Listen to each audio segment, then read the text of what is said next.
Who is Mr. Vladimir Putin? That was the first question the world community asked when the politician became the head of the largest state on the planet. Now, every word the president utters is the subject of discussion by his compatriots. And in the West, his figure is controversial, while it is noted that Putin is one of the most influential people in the world. Childhood and youth. He was born on October 7, 1952 in the family of factory workers. Father Vladimir Spiridonovich fought in the Great Patriotic War in a subversive detachment of the NKVD, defended Leningrad. Mother Maria Ivanovna worked at the factory, and afterwards as a nurse at the local hospital. Vladimir Putin was a late child. His elder brother Albert died before the war. The other, Victor, was taken away from his parents to be sent to evacuation. Only in 2014, Putin was shown archive records of the burial site of a boy who died of diphtheria. The future head of state went to a regular 8-year school and received his diploma from a special school with a chemistry major. As a teenager, Vladimir became interested in martial arts and joined the Sambo and Judo sections. Among his achievements in sports, an honorable 9th Dan in Korean martial arts Taekwondo and 8th Dan Kyokushinkai. Driven by a childhood dream of a career as an intelligence agent, Putin went to the KGB reception office, but they advised him to pursue a liberal arts education. But after graduating from the Faculty of Law at Leningrad State University, the security agencies themselves requested the boy to join them. During his student years, the young man met Anatoly Sobchak, who taught business law at the university. The future mayor of St. Petersburg later played an important role in Vladimir Putin's biography. KGB. In the Soviet KGB, Putin was trained in a unit of what is now called the School of Foreign Intelligence and in operational staff training courses. In 1985, the future head of Russia was sent undercover to Dresden as director of the GDR-USSR House of Friendship. There he rose to the rank of lieutenant colonel and was awarded the Medal of Merit by the National People's Army of the GDR. Upon returning home, Vladimir refused to continue his service in the Central Office of Foreign Intelligence in the capital, worked in the Leningrad branch of the KGB, assistant to the Rector on International Affairs, and in 1991 he filed a report about his resignation. Government of the Russian Federation. In March 1997, Vladimir Putin, with the assistance of Valentin Yumashev, was appointed head of the main control department. In May of the following year, on the initiative of the same Yumashev, Putin was invited to the post of first deputy to the presidential administration. Soon thereafter, the future head of state was appointed director of the Russian Federal Security Service. Prior to this, Boris Yeltsin had indicated his desire to promote Vladimir to the rank of major general, but the latter declined, preferring to retain his civilian status. In March 1999, Vladimir Putin accepted the post of Secretary of the Security Council of the Russian Federation while remaining in his position as Director of the Federal Security Service. A month later, he dismissed Yuri Skuratov, who was investigating the activities of the entourage of the current president of Russia. Putin became the head of the commission that issued this ruling, which served as a clear demonstration of his reliability as a potential successor. As early as August, Boris Yeltsin shared his plans with Putin and appointed him acting Prime Minister of the Russian Federation. In his new status, Putin immediately had to take decisive action in response to a series of terrorist attacks in several Russian cities by militants from the Caucasus. As early as October 1999, Russian troops took control of the Chechen border. And at the end of December, Vladimir presented an article in which he laid out his own vision for the future development of his native country. Head of State. On the eve of the new year 2000, Boris Yeltsin officially introduced Putin as his successor in a celebratory televised address to the Russian people.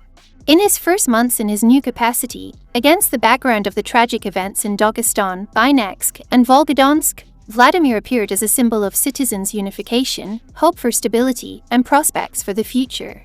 Already in March, he won the first presidential election. The young leader began to undertake radical reforms, which had a favorable effect on the economic situation. Popularity and acceptance ratings among the population increased many times, which allowed Putin to lead the country during his second presidential term. According to the results of elections in 2004, the incumbent leader won in the first round and by a wide margin outstripped his competitors for the highest post. During his years in power, the Russian president improved legislation, reorganized the judicial and law enforcement systems, and ratified international acts, which allowed Russia to integrate more deeply into the international space. Another of Putin's merits is said to be his openness to the people. In 2001, for the first time, a program called Straight Line was broadcast, in which the residents of the country addressed their urgent questions directly to the president. A portal of public initiatives was created on the internet, accumulating petitions addressed to the head of state. Every year, media representatives look forward to another event with Vladimir Putin's participation, the press conference. Here the results of his work are summed up. Secrets of significant events are revealed within the limits of what is allowed, and questions are answered, including those about his personal life. At the end of Putin's second presidential term, his critics argued that he would find a way to stay in power even longer. But Vladimir decided not to go against the constitution, which does not allow one president to rule the country for more than 2 consecutive terms, and handed over power to his successor, Dmitry Medvedev, whom the Russians elected as their new leader in 2008. At the same time, Putin himself became Prime Minister of Russia and the head of the United Russia Party. In 2011, Medvedev officially nominated his candidacy for Prime Minister. A year later, Vladimir was congratulated on his convincing victory in the race for the presidency with 63% of the vote. After taking office, he offered Medvedev the post of Prime Minister of the country. Vladimir's third presidential term began with the signing of a series of May 2012 decrees. The most resonant changes in the country were the events of 2014, when Putin supported Crimea, which had appealed for help because the local population refused to accept the legitimacy of the new government after the coup d'état in Ukraine. As events unfolded, the EU and a number of other governments, holding Russia responsible for the political crisis and the ensuing military conflict in Ukraine, imposed sanctions on Russia, which naturally had a negative impact on the economies of both sides.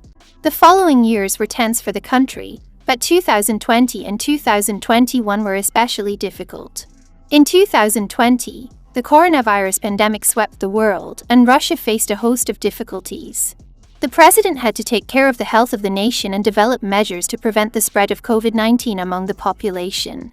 Along with these problems, the Russian Federation could not remain indifferent to the events in Belarus after the next presidential election. Putin was the third to congratulate Alexander Lukashenko on his victory. However, many noted that this time the telegram from the head of the Russian state was more restrained than in 2015, the last election. Nevertheless, next year the presidents of the two neighboring countries met in the Kremlin and signed the program of integration of Russia and Belarus. In August 2021, Angela Merkel visited Moscow.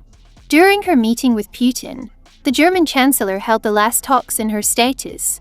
Topics of conversation included the pressing issues of the fate of the pipeline Nord Stream, the situation in Belarus, and several others. Merkel also spoke about the need to release Alexei Navalny. In January 2022, the Russian head of state met with President Ibrahim Raisi of Iran, who took office in August last year. During the talks, the politicians discussed bilateral relations, problems of Western sanctions, and other important issues. And in February, Vladimir Putin found himself in the center of world attention due to the worsening stalemate in Donbass. Personal life. Putin's personal life never ceases to be the focus of media attention. With his wife Lyudmila Shkrabneva, the future president met in his youth thanks to a friend. He invited Vladimir to a concert and said that he invited his girlfriend, who did not come alone, but with a friend. In 1983, Shkrabneva and Putin were married. 2 children were born in the marriage, daughters Maria and Catherine, named after their grandmothers. According to their father, the children live in Moscow, have families of their own, and have already given birth to grandchildren. Putin made it clear that he would never divulge exact information about their loved ones. Lyudmila held her position as First Lady with dignity, was not inferior to the halves of other heads of state, and sometimes, thanks to her knowledge of German and French, she even stood out among them. However, in 2013, the public learned that the president and his wife had decided to divorce. The official reason was that the Russian president was too busy at work, as a result of which the spouses hardly saw each other at all. Despite the completely justified secrecy of the statesman, several interesting facts about his passions and hobbies are known. For example, Vladimir is an avid dog person. The first Labrador puppy, the famous Connie, nicknamed the Privy Councillor, who was present at official events, was presented to him by Sergei Shoigu. Then a Bulgarian shepherd dog and an Akita Inu lived in the residence. The King of Jordan, the leaders of Pakistan and Turkmenistan, and regional leaders presented horses. In the stable stand representatives of the precious Arabian and Akhal-Tek breeds, as well as a Falibela pony.